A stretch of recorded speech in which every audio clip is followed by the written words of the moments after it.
السلام علیکم ورحمۃ اللہ وبرکاتہ۔ کیا حال ہے سب کا؟ آج تو خوب رحمت کی بارش ہو رہی ہے، الحمدللہ۔ اللہ کرے کہ رمضان کی رحمتیں ہم سب سمیٹ سکیں۔ آج ہم انشاءاللہ دیکھیں گے رمضان و لیلۃ القدر، شب قدر کے بارے میں۔ نحمدہ ونصلی علی رسولہ الکریم، اما بعد فاعوذ باللہ من الشیطان الرجیم، بسم اللہ الرحمن الرحیم۔ رب اشرح لی صدری ویسر لی امری واحلل عقدۃ من لسانی یفقہوا قولی۔ لیلۃ القدر انتہائی سعادت کی رات ہے۔ اسی رات قرآن مجید نازل ہوا جو انسانوں کی ہدایت کا ذریعہ ہے۔ لیلۃ القدر خیر من الف شہر، لیلۃ القدر 1000 مہینوں سے زیادہ بہتر ہے۔ یہ رات طلوع فجر تک سراسر سلامتی کی رات ہے۔ اس رات کی فضیلت میں پوری سورۃ القدر نازل ہوئی۔ اس رات کو تلاش کرتے ہوئے آخری عشرے کی طاق راتیں عبادت میں گزاری جاتی ہیں۔ اس رات میں جبریل علیہ السلام اور فرشتے خیر و برکت اور رحمت کے ساتھ اترتے ہیں، جو تعداد میں نہایت کثیر ہوتے ہیں، بہت زیادہ ہوتے ہیں۔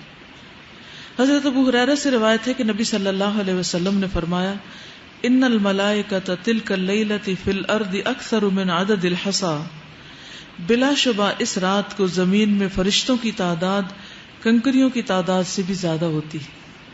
یعنی زمین پر جو کنکریوں کی تعداد ہے اس سے زیادہ فرشتوں کی تعداد ہوتی ہے، یعنی بہت زیادہ کثرت کے ساتھ اترتے ہیں۔ اس رات میں ایک اچھا عمل 1000 ماہ کے عمل سے بہتر ہے۔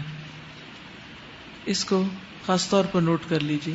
اس رات میں ایک اچھا عمل، یعنی آپ تسبیح کریں، حمد کریں، اللہ کا ذکر کریں، کوئی بھی صدقہ خیرات کریں، نماز پڑھیں، تلاوت کریں، کوئی بھی اچھا کام آپ کریں عبادت کا، تو وہ عام دنوں میں کرنے سے کہیں زیادہ بہتر ہے، یعنی 1000 ماہ کے عمل سے بہتر ہے۔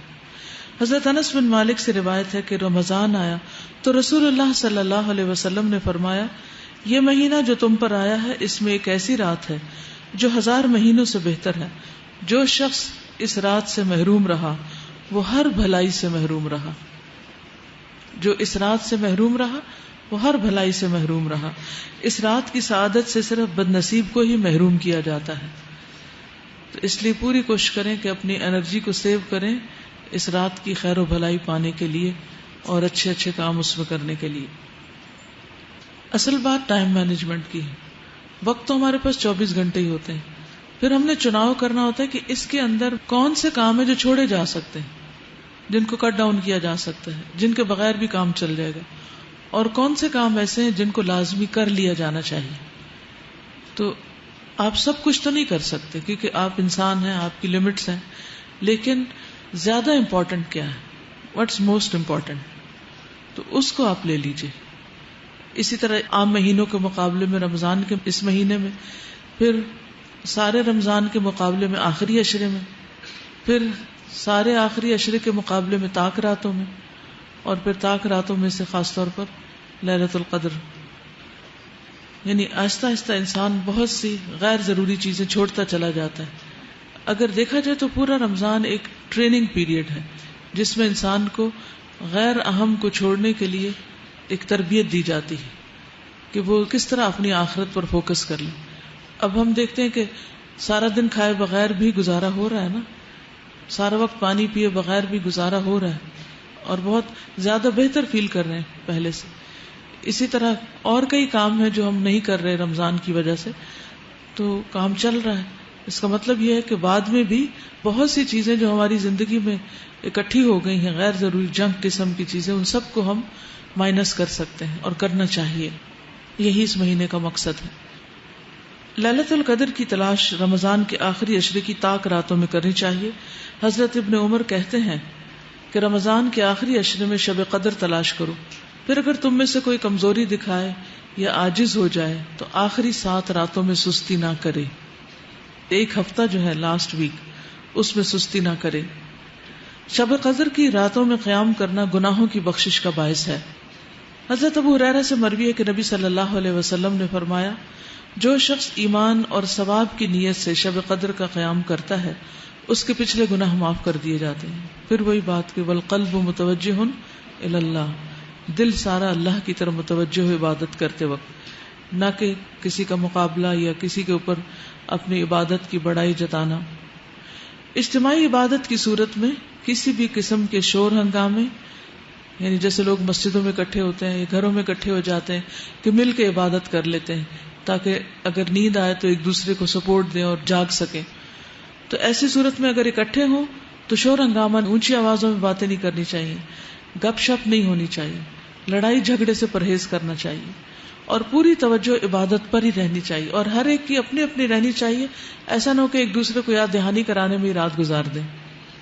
کیونکہ عبادہ بن صامت سے مروی ہے رسول اللہ صلی اللہ علیہ وسلم ہمیں شب قدر کی خبر دینے کے لیے تشریف لا رہے تھے کہ دو مسلمان آپس میں جھگڑنے لگے. اس پر آپ نے فرمایا میں آیا تھا کہ تمہیں شب قدر بتا دوں، لیکن فلاں اور فلاں نے آپس میں جھگڑا کر لیا اور اس کا معین وقت مجھ سے اٹھا لیا گیا.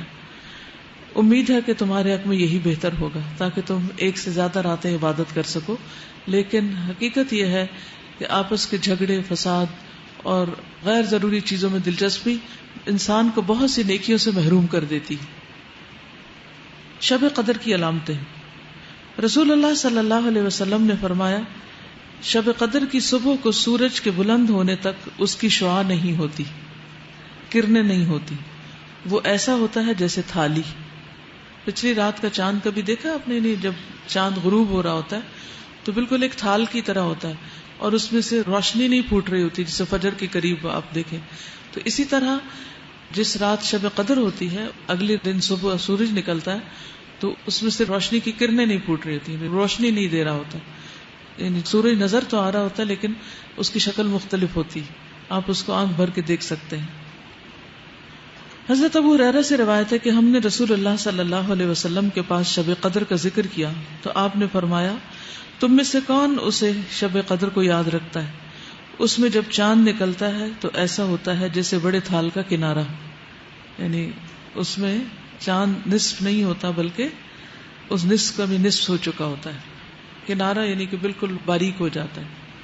آخری راتوں کی طرف اشارہ ہے. حضرت ابن عباس سے مروی ہے کہ رسول اللہ صلی اللہ علیہ وسلم نے فرمایا شب قدر آسان اور معتدل رات ہے جس میں نہ گرمی ہوتی ہے نہ سردی ہوتی ہے.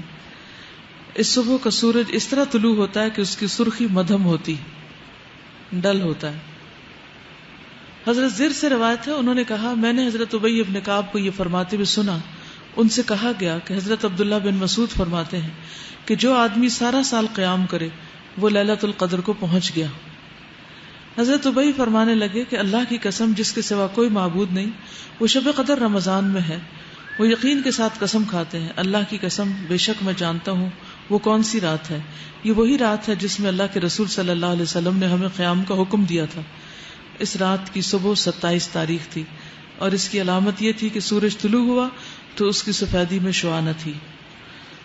اس رات کی خاص دعا اللہم انک عفو تحب العفو فاعف عنی، اے اللہ تو معاف کرنے والا ہے، معاف کرنے کو پسند کرتا ہے، بس تو مجھے معاف کر دے.